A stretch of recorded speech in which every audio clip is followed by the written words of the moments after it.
किसी ने बड़े कमाल की बात कही है कि नाराज ना होना ये सोचकर कि काम मेरा और नाम किसी और का हो रहा है, क्योंकि घी और रुई सदियों से जलते आ रहे हैं और लोग कहते हैं कि दिया जल रहा है। इस वक्त हमारे साथ में हैं देश के सबसे पसंदीदा teacher, India's most loved teacher Anand Kumar sir. Sir प्रणाम है, हैप्पी टीचर्स डे। बहुत बहुत धन्यवाद, बहुत बहुत धन्यवाद। आपसे मैं बात करूं उससे पहले एक छोटा सा किस्सा शेयर करना चाह रहा हूं लोगों के साथ में कि पिछले साल 2019 में कार्यक्रम था, आनंद सर हमारे जयपुर पधारे थे, उस कार्यक्रम को मैं होस्ट कर रहा था और ओपन करने के बाद मैं बैक स्टेज चला गया था। जो मॉडरेटर मैम थी वो सर से बात कर रही थी, अचानक से मुझे बुलाया गया स्टेज पर और उन्होंने कहा कि आनंद सर आपके बारे में बात कर रहे हैं। तो आनंद सर ने, हजारों की भीड़ थी, उनके सामने बताया कि वो मेरी कहानियां पहले से देखते हैं और उनके जो बेटे हैं वो भी देखते हैं और उन्होंने बताया कि वो कहानियां बड़ी पसंद करते हैं। तो मेरे लिए तो मुझे लगता है कि रेडियो की मेरी जो अब तक की जर्नी रही है उसमें सबसे बड़ा लम्हा था। सर सबसे पहले तो आपका धन्यवाद है और आपसे आज मैं जानना चाहता हूं आपकी जर्नी के बारे में। मेरी कहानियां लोगों ने सुनी है, लेकिन आपकी कहानी आपके ही अंदाज में अगर आज हो जाए। देखिए, सच बात है ये तो महज संजोग है और जो आपकी कहानियों की तरह ही जिंदगी होती है। मैं ये बात दिल से सभी सुनने वालों को बोल रहा है कि जिस तरह से कार्तिक जी कहानियां बोलते हैं वैसे ही जिंदगी होती है और फिल्मी होती है। जैसे ये कई दफा कहानी सुनाते हैं, दो दोस्त थे, ऐसे गए, अचानक बीमार माँ के पास कोई आ गया, तो लगता है कि कहानी है, लेकिन नहीं। अगर दिल से आप प्रयास करेंगे तो सभी कहानियां सच्ची होंगी। एग्जाम्पल के लिए एक दिन ऐसे ही मैं फेसबुक देख रहा था, हालांकि फेसबुक पर उतना टाइम भी नहीं दे पाता हूँ, अपनी व्यस्तता है। तो इनका मैंने देखा बहुत लाइक है, बहुत व्यू है। देखा क्या सुनाते हैं भाई, कौन है आरजे कार्तिक, देखा सुना, कहानी अच्छी लगी। अभी 5th क्लास में पढ़ता, उस समय क्लास 3rd में था। तो बच्चा उस समय से सुनने लगा और हर मंडे को बोलता था, पापा कहानी आई सुनाइए। तो कहने का मेरा मतलब ये है ना कि वो कहानियों को सुनते सुनते मजा लेने लगा। जयपुर आया दैनिक भास्कर के प्रोग्राम में, तो मुझे इस बात का अंदाजा भी नहीं था कि वही व्यक्ति जिसकी मैं कहानी हमेशा सुनता हूँ मुलाकात होगी और ये मॉडरेटर के तौर पर थे। तो कहने का मतलब जिंदगी जो कहानियां है ना वो सच्ची कहानियां होती है। इसलिए दोस्तों, मेरी सबसे पहली गुजारिश है आपसे कि हर कहानियों को सच माने, उससे मोटिवेशन ले और आप देखिए कि आपके अच्छे दिन भी जरूर आएंगे, ऐसा आप सोचिए। सर आपकी जिंदगी में सबसे बड़ा लम्हा मुझे लगता है जब आपको कैम्ब्रिज यूनिवर्सिटी से ऑफर आया था, लेकिन आप वहां नहीं जा पाए, वो टीस आपके मन में रही और वहां से सारी यात्रा शुरू हुई सुपर 30 की। अगर आप थोड़ा सा बताएं ब्रीफली कि क्या क्या उस वक्त आपको फेस करना पड़ा था, किन किन मुसीबतों का सामना करना पड़ा था। आपको लगता है कि जो सबसे इम्पोर्टेंट लम्हा था कैम्ब्रिज न जाने का? नहीं, आज शिक्षक दिवस के दिन बता रहा हूं मैं कि सबसे इम्पोर्टेंट लम्हा था जब मैं क्लास 6 में पढ़ता था और बहुत मन लगा के पढ़ता था और मैथमेटिक्स पर बहुत ध्यान देता था। तो ये चर्चा अगल बगल मोहल्ले में होने लगी कि भाई आनंद मैथमेटिक्स बहुत अच्छा पढ़ता है, बहुत इंटरेस्ट से। तो बगल में, मैं बहुत गरीब था और हमारे थोड़े घर के दूरी पर एक सरदार जी रहते थे, बहुत अमीर थे उस जमाने में। उनके 2 बच्चे थे जो क्लास 4th में पढ़ते थे, उनको मैंने पढ़ाना शुरू कर। तो उनके रिक्वेस्ट पर कि भाई पढ़ा दो बेटा। मुझे तो आश्चर्य लगा कि मुझे शिक्षक का काम क्लास 6 में दिया गया। पढ़ाते पढ़ाते चौथे दिन क्या बात? दोनों बच्चों ने खड़ा होकर बोला, प्रणाम सर।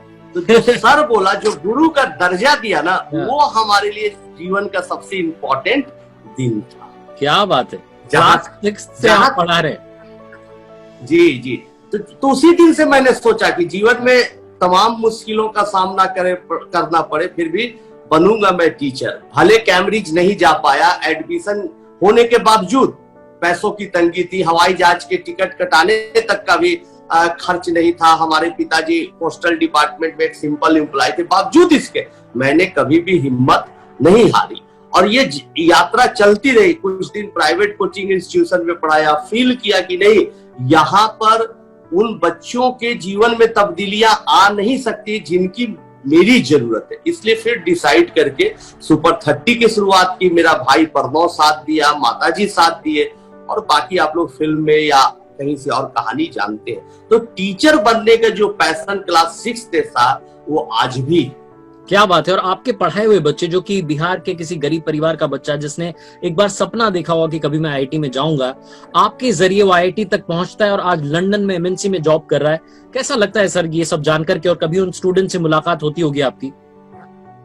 बहुत अच्छा लगता है। सबसे बड़ी बात है कि चाहे लंदन हो, चाहे मॉस्को हो या यूएस हो, कहीं भी जाते हैं उन बच्चों को कोई पोस्ट देखता है, मैं बताता भी नहीं फेसबुक पर कि वो सर यहाँ है, फोन करता है, कॉल करता है, बच्चे लोग आते हैं, मिलते, बहुत अच्छा लगता है कि वही बच्चा जो खाने को मोहताज था, जिसको 2 जून की रोटी नसीब नहीं थी और आज इतने बड़े पोजीशन पर है, बीएमडब्ल्यू और मर्सिडीज जैसे गाड़ियों से चल रहा है, तो सच में सिनेमा जैसा ही लगता है और कार्तिक जी की कहानियों जैसा ही लगता है। इसलिए कार्तिक जी की कहानियां सच हो सकती है, ये मानकर हमेशा सुने। कर दिखाओ कुछ ऐसा कि दुनिया करना चाहे आपके जैसा, आनंद सर के जैसा।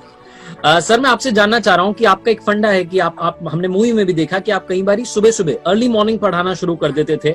ये क्या फंडा था? सुबह जल्दी पढ़ाने का शुरू से फॉर्मूला था या इसके पीछे क्या कहानी?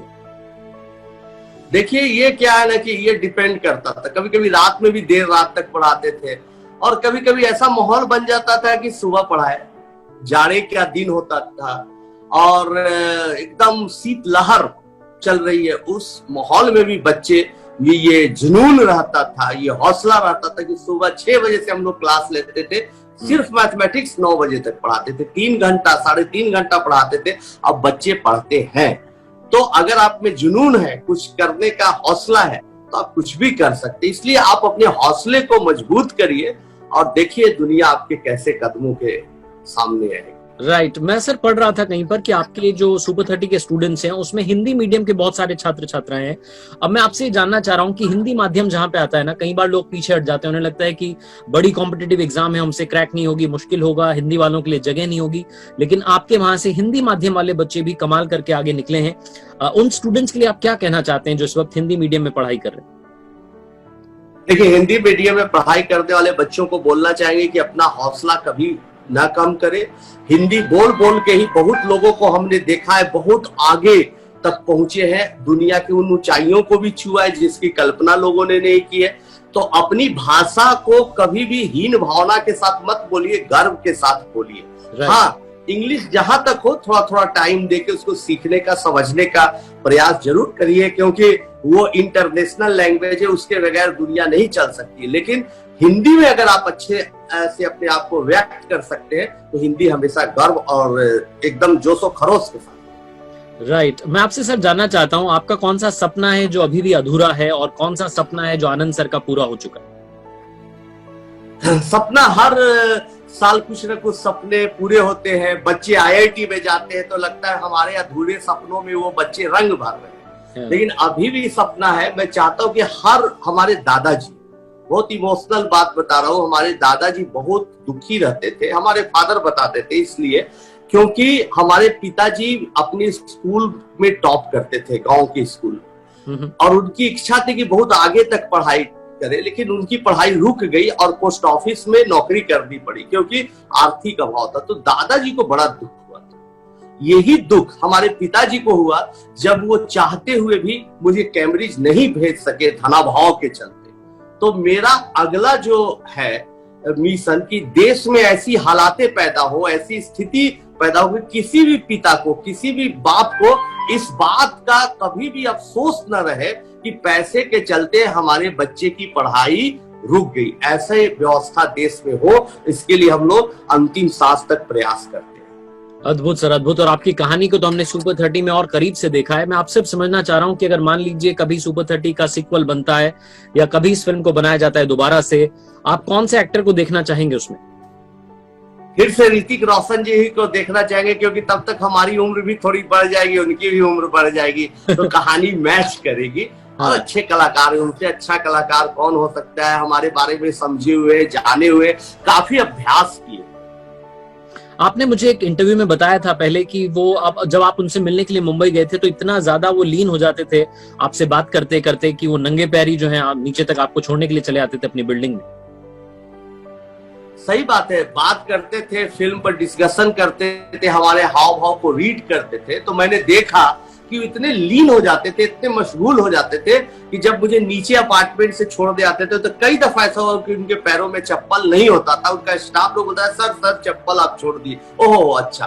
तो दोस्तों यही बात कार्तिक जी भी कहते हैं, जो भी मिशन में आप लगी एकदम फोकस्ड होके लगी, उसके साथ उसके अलावे आपको कुछ भी चीज दिखाई नहीं देनी चाहिए। इतना लीन हो जाइए उस पे, उस प्रोजेक्ट में उतना भीतर चले जाइए, सफलता जरूर मिलेगी।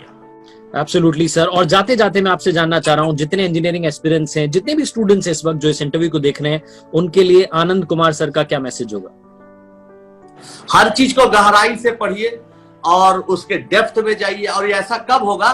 जब प्रेम होगा सब्जेक्ट से। प्रेम करिए, बिना मतलब का जबरदस्ती कोई काम नहीं करिए। जब प्रेम हो उस काम को करिए और बहुत अच्छे ढंग से करिए।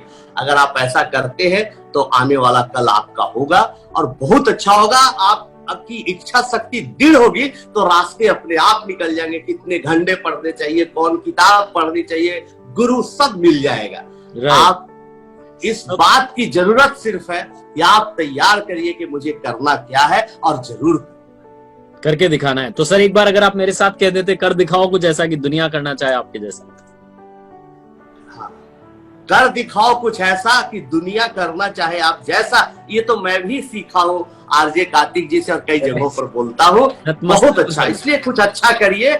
इससे बड़ी बात और क्या है कि भाई कार्तिक जी आपको कहते हैं अच्छा करिए, अच्छा करिए, आगे बढ़िए, अब अपने परिवार का, समाज का, देश का, पूरी दुनिया में नाम रोशन करिए। एक शिक्षक होने के नाते हमारी यही आपसे शुभकामनाएं है। और सर देश के जितने स्टूडेंट्स हैं, उनके पेरेंट्स हैं, सबकी तरफ से मैं आपको बारंबार प्रणाम करता हूं। Thank you so much sir, आपने वक्त दिया और हमसे बात की।